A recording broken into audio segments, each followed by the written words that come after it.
Park erakusta azokatik abiatuko gara gaur Food for Future azokaren azken edizioarekin. Euskadiko elikagaien industriaren hitzordu nagusia da. Albistegian, Aiako testatze zentroan egitekoa den zezenen kantearen berri emango dizuegu.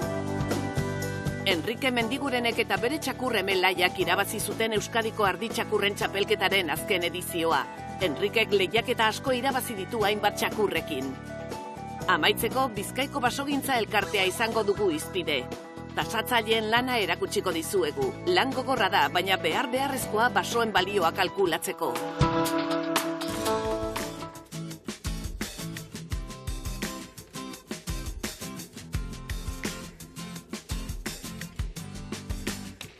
Food for Future elikagaien industriaren hitzordu nagusia Bilbao Exhibition Centerren izan da aurten ere. Laugarren edizioan, sektoreko teknologiarik berritzaileenak ikusi ahal izan dira, eta hoien artetik, adimen artifiziala eta nutrizio pertsonalizaturako azken aukerak nabarmendu dira bereziki.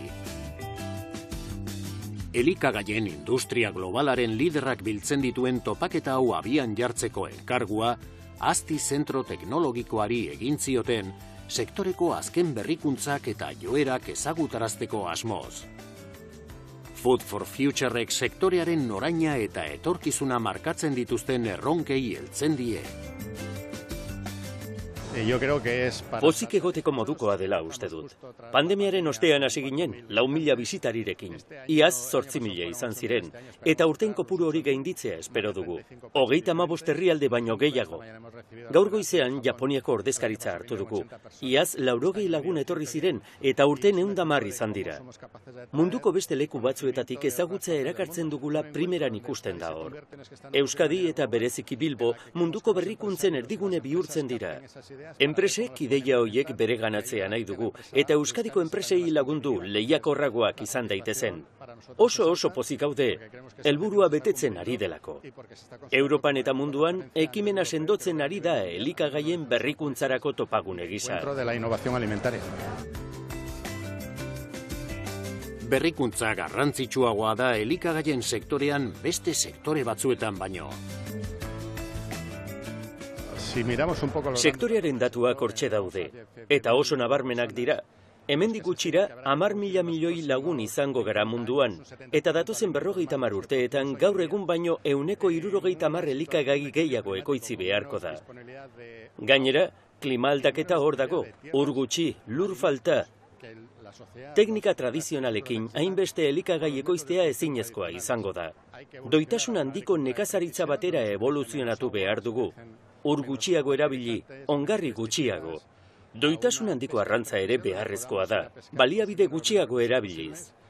Elikagaiak eraldatzeko prozesu jasangarriagoak behar ditugu, elikagaiak alferrik xahutu gabe. Eta elikagaiak ekoizteko teknika berriak ere behar ditugu. Proteinen eskaria maila globalean asetzeko. Erakundeetako ordezkariek eta topaketaren antolatzaileek hartu zuten parte inaugurazio ekitaldian. Eusko Jaurlaritzarentzat azoka hau aukera ezin hobea da Euskadi elikagaien sektorearen aukera lurralde gisa aurkezteko. Inbertsioak eta negozio proiektuak egiteko aukera gisa alegia. Mundu mailan gero eta pertsona gehiago daude eta elikadura beharrak garrantzitsua dira. Beraz, horrelako teknologiak ezinbestekoak izango dira etorkizunean. Garrantzitsua da bertako produkzioa, kalitatea eta bertako elikadurari garrantzia ematea, baina horrelako ekimenak ere uztartu behar dira eta uztartu behar dira gude egiteko moduan. Eta ondorioz horrelako kongresu bat hemen edukitzeak eta teknologiak erakusteak mundu mailan Euskadi posizionatzen du, inolako zalantzarik gabe. 3 egunez, hitzaldi, iritzi trukaketa eta eztabaida ugari izan ziren bekeko instalazioetan, eta elikadurarekin zerikusia duten mota guztietako gaiak jorratu zituzten. Erakusketa esparruan, Eusko Label eta Basque Wine produktuen food truck bat egon zen, etorkizunera egindako bidaia izan zen. Enkitek eta teknika euskal enpresekin elkarlanean, Eurekatek robot harrigarri bat aurkeztu zuen. Robotak marrubiak bilditzake ikusmen artifiziala baliatuz. marrubi bakoitza biltzeko prest dagoen interpretatzeko gai da. Labore hidroponiko baten automatizazioa nola dabilen ikusiko dugu. Adimen artifizialarekin lagundutako besor robotiko bat erabiltzen dugu. Marrubiak automatikoki biltzen dituen robota da hau. Argia eta hezetasuna kontrolatuz eta robot baten laguntzaz, instalazio hau 24 orduz martxan egotea da gure asmoa. Nafarroako Kokus enpresak ezustean harrapatu zituen parte hartzaileak 3 dimentsioko bere inprimagailuarekin. Izan ere, teknologia horren industrializazioak beste maila bat ekarri du. Eta egiten duguna da, elikagaiak 3 dimentsiotan inprimatu. Eta orduan, teknologia honekin lortu genezake, adibidez, aragia zati hauek, berriak direnak, aragi naturala erabiltzen, behiarena edo txerriarena, sortzen ditugu pieza desberdinak, eta kentzen diogu grasa, animaliaren grasa gehiena, eta gehitzen diogu grasak vegetalak. Ingrediente berriak omega 3 bezala, edo vitaminak, eta hola sortu dugu industriarentzako produktu interesgarri bat. Berrikuntzak elikaduraren zutabe ugariei eragiten die. Elikagaien sektorean langileen gorputz jarrerak hobetzen dituzten produktuak aurkeztu zituen Ulma enpresak. Eta produktu garbitzen errazak direnez, ekoizpen prozesuen higienerako ere onuragarriak dira. Elikagaien industrian erraz higienizatu daitezkeen ekipo batzuk aurkeztu ditugu. Helburuak dira langileen ergonomia erraztea, eta giro gogorretan ekipoak erraz garbitzea eta iraunkor izatea. Elikak, elikagaien segurtasunerako Euskal Fundazioak biziki hartu zuen parte Food for Futureen. Elikagaiak xahutzea kezka iturri da Euskal Administrazioentzat eta elikaren jarduera nagusietako bat xahutze hori murriztea da. Elikagaien zauketari aurre egiteko behar da teknologia behar da, berrikuntza behar da, ze azkenean, gehigarri guztiei apurbete beste erabilera bat emateko, behar dugu ideia barriak, proiektu barrizek, apurbete berrikuntza bebai jarri martxan, eta behar dugu gure zentroak eta teknologira dedikatzen diren enpresa guztie, bilatzea bebai, irtenbide batzuk materia horreri beste bizi modu bat emateko, ezta? Orduan, ni betzat deot, hemen egon behar garela, segu behar dugu teknologia, apurbet, zauketaren aurka egiteko. Aztik, Euskadi Basque Countryk, Elikak, Azik eta Neikerrek jarritako estanak parte hartzaile askoren bilgune izan ziren Food for Futureen. Ingurune teknologikoa da, eta gura duguna da, gure enpresek ere parte hartzea inguru honetan. Eta gero, kongresu aldetik ere, enpresa batzuk ekarriko dugu, gure mai inguruetan, ahots bezala, gure proiektuetan lortzen ditugun emaitzak jendeari ezagutza azteko, ezta. Eta bebai, gu oin gauz gure plan estrategiko berrian, eta gure hausnarketetan ikusi dugu zen erronkak ere mai gainen ipiniko dugu, denon artean ideia bat izateko zelan aurre egin behar ditugu. Elikagaien berrikuntzarako sariak klusterrak banatzen ditu eta erabat finkatuta dago Food for Futureen. Edizio honetan Udapa, Delikas eta Ekolumber saritu zituzten. Klusterrak eta Azti Fundazioak sari batzuk ematen ditu hiru gaitan, ezta? Alde batetik prozesuari begiratuz, merkatuari begiratuz eta produktuari begiratuz. Aurton irabazleak izan dira, Delikaz pate vegetal bat aurkeztu du. Gero, bigarren saritua izango da Ekolumber edo Uriarte Iturrate enpresa, esnak berriak merkatu gauti dituelako, eta hirugarren enpresa da Paturpat. Paturpat, zelan patataren inguruan soluzio berritzaile bat merkatu duelako eta arrakastatsua dela. Ekolunberren kasuan, saria elikagaien berrikuntzaren arloan egindako lanaren aintzatespena da. Saritu duten prozesuan, patentatuta dagoen teknologia bat aplikatu dugu. Frigituta eta labean erreta ez dagoen produktu bat lortu dugu, fruitu lehor tradizional batetik abiatuta. Prozesu honetan aplikatzen dugun teknologiari esker, fruitu lehorren artean parekorik ez duen produktu bat lortzen dugu. 160 kaloria gutxiago du eta kontsumo esperientzia berria da. Food for Future azten doa edizio bakoitzean eta erreferente bihurtu da elikagaien munduan. Amaitu berria da azken edizioa eta dagoeneko hasiak dira hurrengoa antolatzen.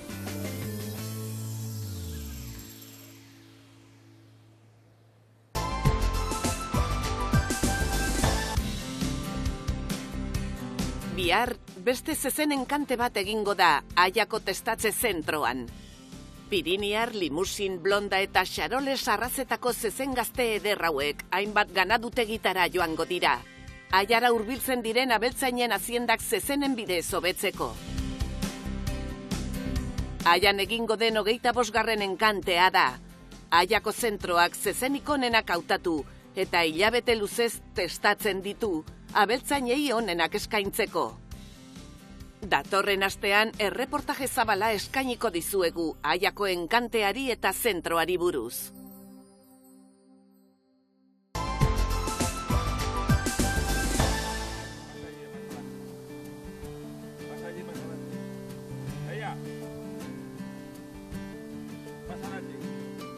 Enrique Mendiguren artzain veteranoa da eta artzaintzan jardundu beti lanaldi partzialean. Goiz askotan bezala, Enrikek ardila txartaldetxoaren gana jo du laia arditxakuremea ondoan duela.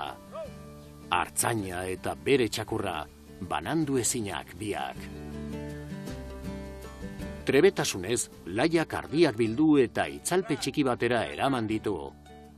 Enrikeren agindue jadi egoten da beti, Euskal Herriko arditxakurren azken txapelketa garai herrian izan zen, eta Enrike eta Laia atera ziren irabazle. Txikitatik gustatu izan zaizkit ardiak. Eta aspaldian, duela 60 urte edo, 25, 30 ardi genituen baserrian. Eta pixkanaka hartaldean ditu dut. Naiz eta nik Tubacex lantegian 40 urtez lan egin. Eta ardiak lanarekin uztartzen nituen. Txakurra funtsezkoa da artzainek egunero egin beharreko lanetan. No, sin perro no. Ez txakurrik gabe ez. Txakurrik gabe egon naizenean, gorriak pasatu ditut. Ez baitzegoen modurik ardiak gobernatzeko. Ardiek badakite noiz atozen txakurrarekin eta noiz ez. Gainera, txakurremea hau laia zaharra da. Eta ardiak ohartu egiten dira. Beste txakur gazteago bat daukat eta ardiak beste modu batez ibilarazten ditu. Ardiak ohartu egiten dira. La oveja es un animal muy listo. Laiak sariak irabazi ditu hainbat lehiaketatan, baina 13 urterekin trebetasunak urritzen hasi zaizkio. Hala ere, oraindik ere lanean dabil. Pues esa es una perra muy obediente. Oso esanekoa da, erabat esanekoa. Erosi nuen urtean Bizkaiko txapeldun geratu zen. Hurrengo urtean, Euskadiko txapeldun orde. Iaz Bizkaiko txapelketan salkatu zen Euskadiko txapelketara joateko. Eta Euskadikoan oso ondo egin zuen. Eta irabazi eta txapeldun izan zen. Bere herrialdeko 12 edo 13 txakurren artetik. Enrikek beste bitxakur zoragarri izan zituen, Riki zuten izena, eta aita semeak ziren. Riki txakurra parta da. Hizketan ez daki, baina gainerako guztian. Urte batzuetan Bizkaikoa, Euskadikoa eta Oñatikoa irabazi zituen. Eta amaiurrekoa ere bai. Riki aparta izan da. Gaur egun gorra dago, erabat. Baina jarzazu bide batean ardiak idatzen, eta pertsona dela irudituko zaizu. Aparta izan da. De los buenos. Aurten omenaldia egin diote Enrikeri Bizkaiko arditxakurren 32 txapelketatan jarraian parte hartzeagatik. Bere ibilbide luzean 11 aldiz irabazi du lehiaketa hau, 9 aldiz Euskadikoa eta Oñatin ere 5 aldiz irabazi du. Amaiurren eta Bartzelonan ere arrakasta izan du. Hainbat txakur izan ditut, baina Riki bezalakorik ez. Aitaren gandik zatorkion. Bi horiek izan dira onenak. Rikik Bartzelonan irabazi zuen goli askoren aurka, amaiurren ere bai, eta Oñatin. Oñatin irabazi nuen lehen aldia, txakurreme batekin izan zen. 97, 98an, enaiz urtea zondo gogoratzen. Lehenengo txapelak egiten dizu ilusiorik handiena. Bizkaiko 11 txapel ditut, txakur desberdinekin irabaziak. Gero Euskadiko 9 txapel. Eta ez dut uste inorri iritsiko denik kopuru horretara, oso zaila baita. Izan ere, txapeldun guztiak joaten baikara Euskadiko txapelketara. Eta ni txakurronekin joan naiz Euskadikora. Riki txakurra parta zen. Lehena ere, Rikiren aita oso ona izan zen. Baina azkena bezainona, Riki semea bezainona, ez. Esta ha sido muy bueno. Enrike lagun batzuekin hasi zen lehiaketetara aurkezten, arditxakurrik onena norena zen jakiteko, eta aretako lehiaketa batean eman zuten izena. Abuztuan, 33 urte beteko dira hasi nintzenetik. Lagun arteko kontua izan zen. Txakurrik onena nirea dela, ezetz, holaxe. Aretan bazen erakustaldi bat eta aurkeztu egin nintzen. 5-6 txakur aritu ziren leian, eta ondo geratu nintzen, 2. edo 3. Enuen uste hain ondo geratuko nintzenik. Gero Laudiora joan, eta txapela irabazi nuen. Epaimaikideek txakurren eziera baloratzen dute. Ardiei koske egiteak puntuak kentzen ditu. Faktore asko daude. Epaimaikideek asko baloratzen dute txakurra esanekoa den, koske egiten duen. Horrek kanpo uzten zaitu. Artzainak ezpadio agindu koske egiteko, ez du zertan koske egin. Hori funtsezkoa da. Txakurrak jakin behar du noiz koske egin. Ardi batek aurre egiten badio eta koska egiteko agintzen badiozu, ondo. Baina atzetik joatea eta arrazoirik gabe koska egitea, horrek ez du balio. Puntu bat kentzen dizute. 2. 2 puntu. Eta 3. kanpo geratzen zara. Txakur bat lehiaketetarako trebatzea ez da erraza.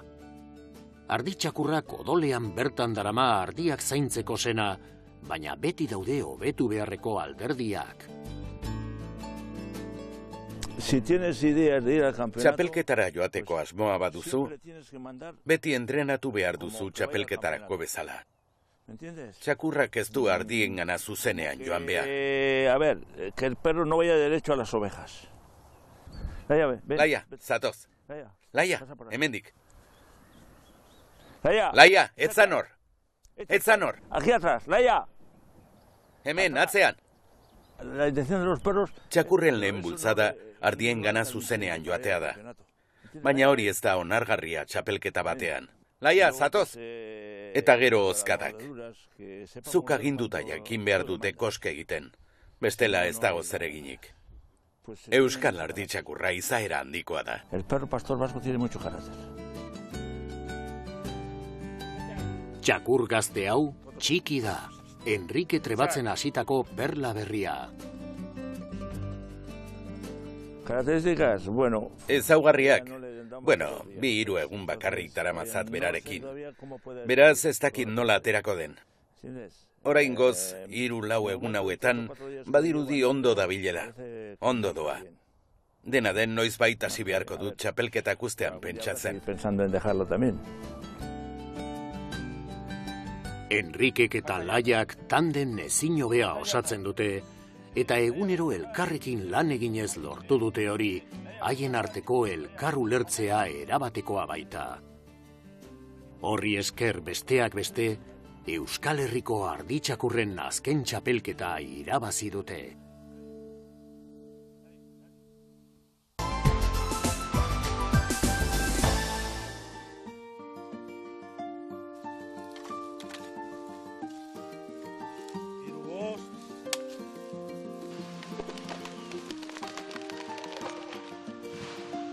Baso bat soildu arte, hau da, puntu honetara heldu arte, hainbat etapa behar dira, 35-40 urte guztira.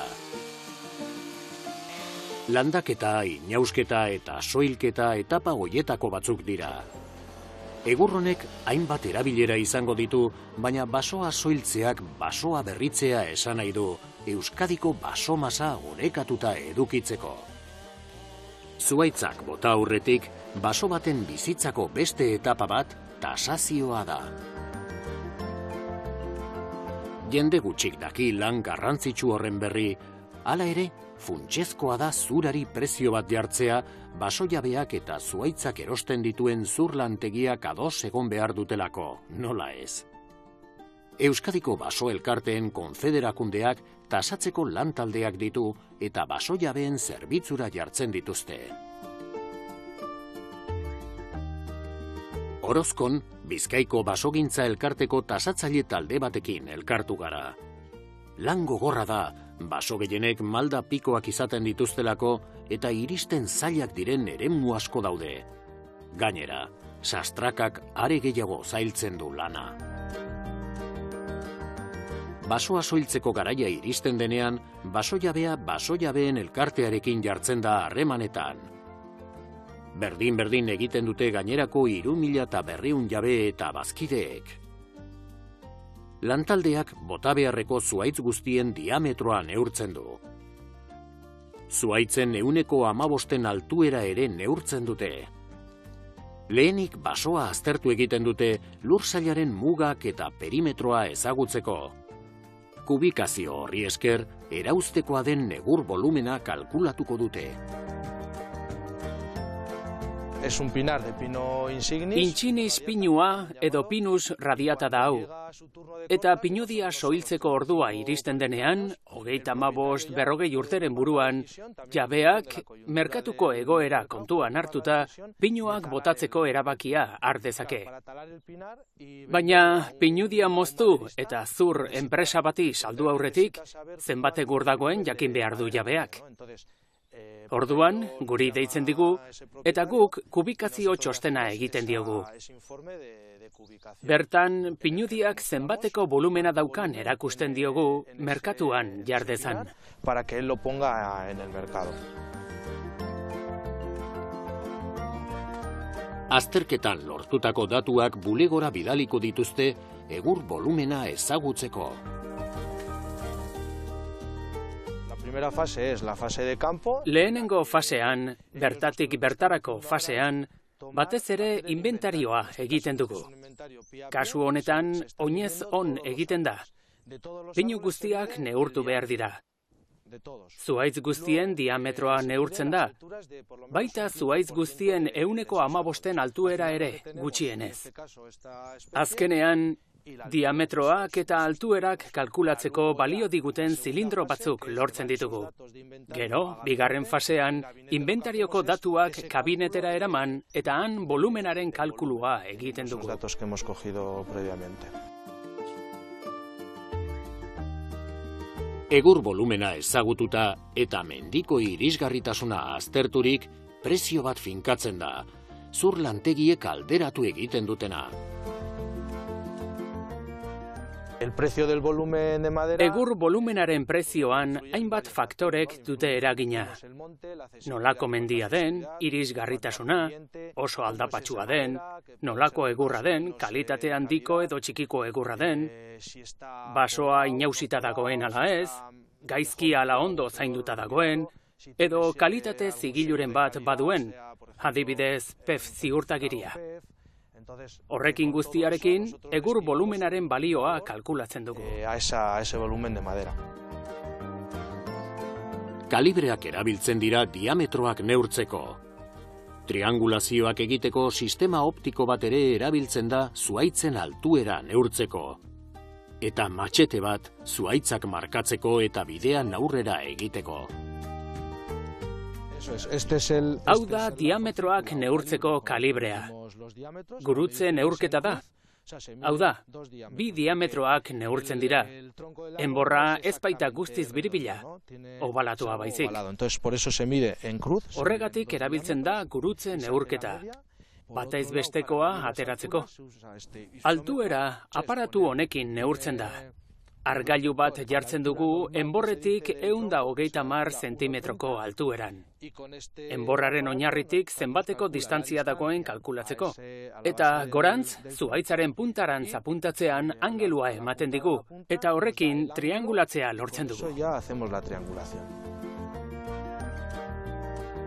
Gaur lana zertxo baita arinagoa da, goiz eguzkitsua baita. Baina askotan, tasatzaileek euri eta lokatzartean ibili behar izaten dute. Gaur egun polita dugu. Mendia ez dago oso zikin, sasiak egon arren. Baina tira, mendian lan egiteak hori dakar.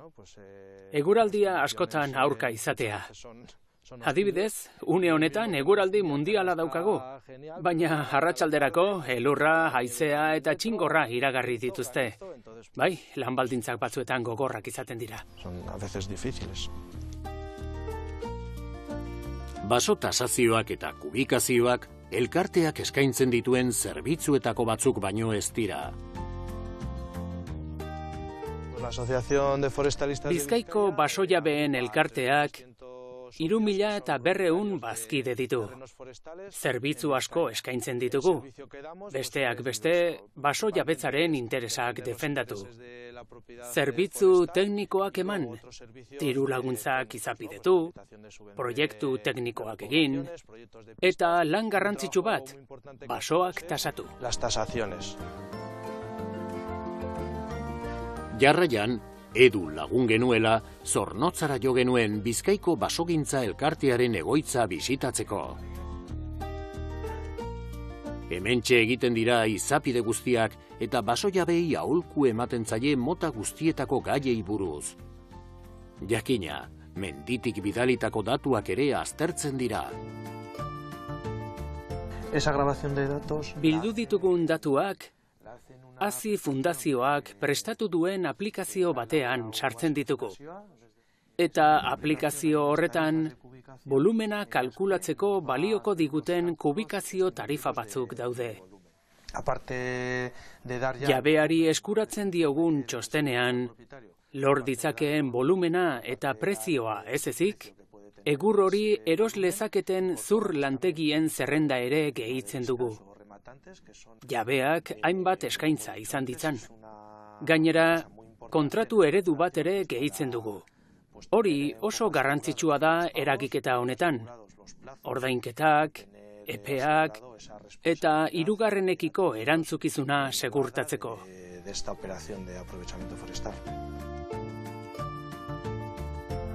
Tasatzaileak katebegi bat gehiago dira Euskadiko zuraren kate luzean. Haien zeregina funtsezkoa da, engranajearen parte da sektore lehiakorrago bat izateko.